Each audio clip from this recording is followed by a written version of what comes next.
What's up guys? Andito tayo ngayon sa tapat ng power plant. Mag sure casting tayo. Magka-cast tayo dito sa may sandbar. Malapit sa sandbar to guys. Pagbilaw, Quezon. Barangay Bantigi. Tapat din to ng barangay Ibabang Pulo, Pagbilaw, Quezon. So andito tayo sa sandbar. Mag-fishing tayo. First cast pala. So, ayan guys. Makahuli tayo. Uy.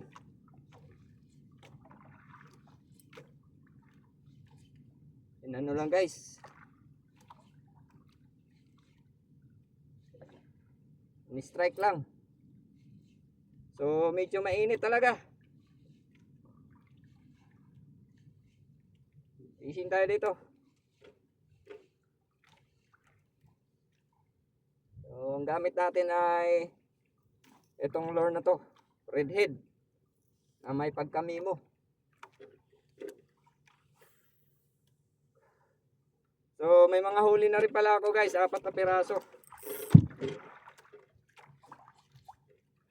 So medyo maalon. Kaya wala tayong body holder, kaya nakalagay lang yan sa sa stand. Mahina ang kagatan ngayon guys. Oh. Sayang yun Kinagat lang guys. Hindi tinotoo. At ganon. Oh, dito tayo, magpipishing tayo. Pangulam-ulam lang.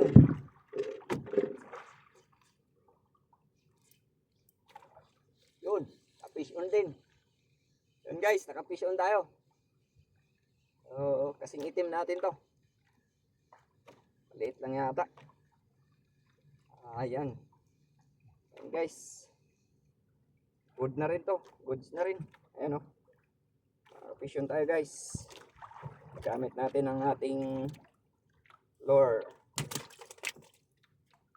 So, tuloy ang ating fishing. Sakay tayo sa bangka guys. Boating casting to. Yan. Nung nakaraan kasi guys, marami akong nahuli dito. Ngayon medyo matumal ang kagatan.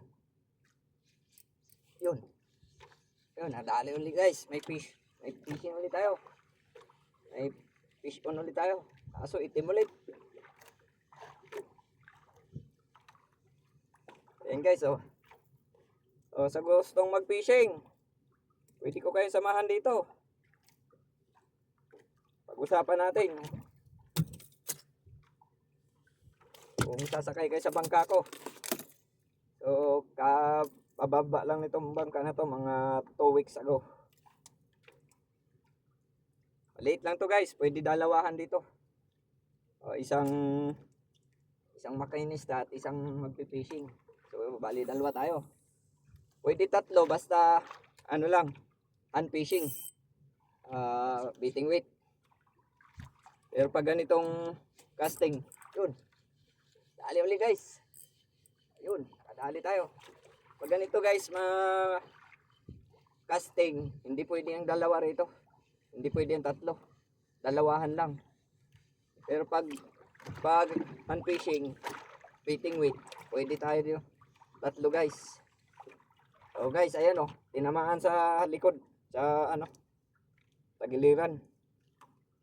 So puro itim yung nakukuha natin guys. Dati may mga honeycomb grouper dito Ewan ko kung nasaan na sila. Kaya hindi natin matagpuan yung honeycomb grouper kung saan sila banda. Okay lang yan. Yun. Ay. Strike lang guys. Patay. Ay. Mali tayo sa kawayan. Kawayan pala doon, di ko napansin.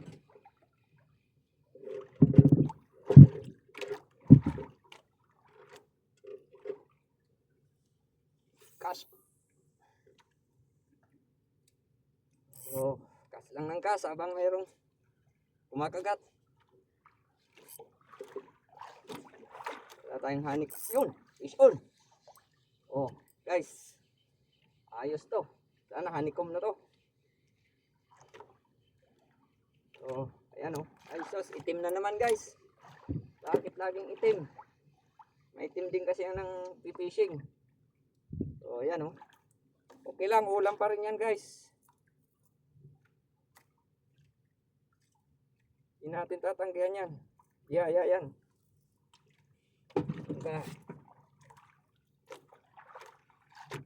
So, sasabit yata tayo sa kawayan ah. Yun.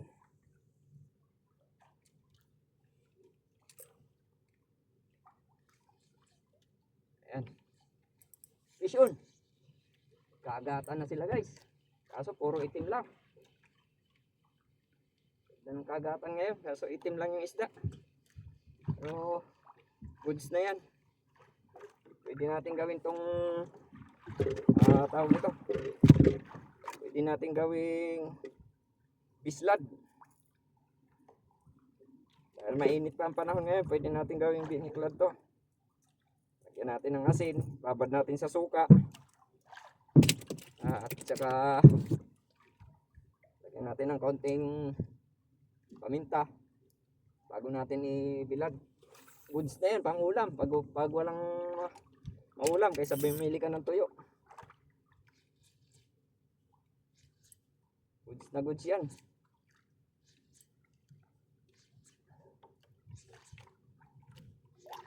Oh, strike yun.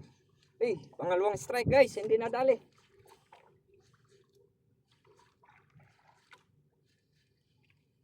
Dalawang beses in-strike guys. Di pa tayo. Doon. Nandun yung, sana makahuli tayo ng tribale no. Sarap nun.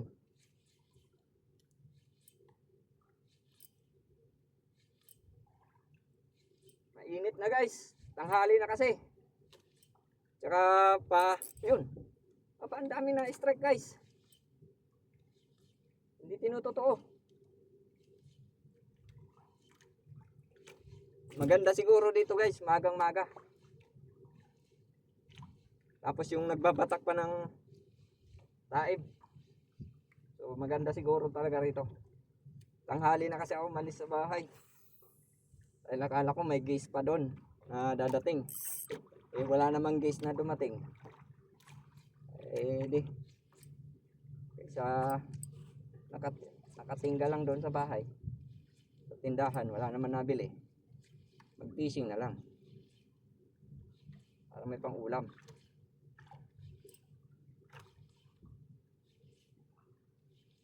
Dalawang beses na yun strike ah. Hanggang strike lang ba?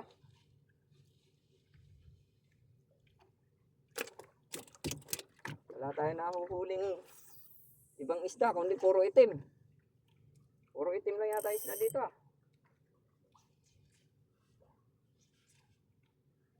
So dito to guys, tapat ng power plant ng Ibabang Pulo, Pagbilao, Quezon.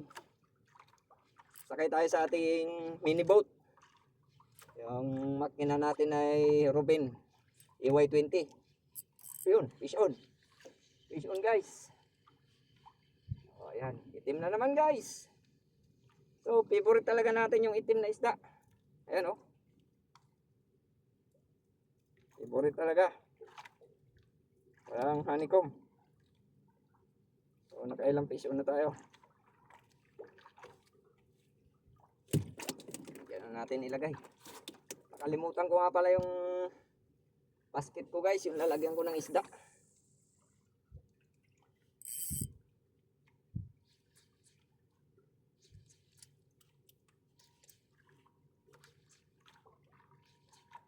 Taib na kasi. Laki na ng dagat. Kaya siguro yung mga honeycomb natutulog na. Nakaraan, kasama ko yung asawa ko dito. 4 na honeycomb na huli ko rito, ang lalaki. Parang mga 5 grams. Yun, fish on. Fish on. So, malapit na sa bangka guys, dinali pa. Yan. So, tuloy-tuloy ang ating pagpipishing. Uy. Uy. So, gamit nga pala natin guys ay yung rod natin ay wala pa ring iba. Wala pa ring bago. Kangkik 602. Tapos ang ating reels ay ano nga ba to? Limutan ko na, matagal na rin kasi ito. Limutan ko na ang pangalan nito.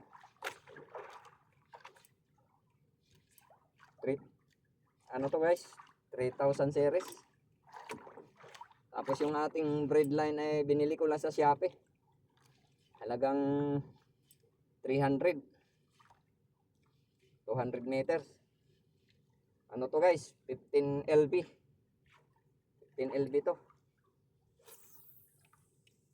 Kaya medyo malapit lang kung ihagis. Hindi nakakalayo kasi medyo malaki. Kasi yung dati kong breadline 6LB, bilis maputol na. Mahuna na yung sa sobrang tagal na siguro.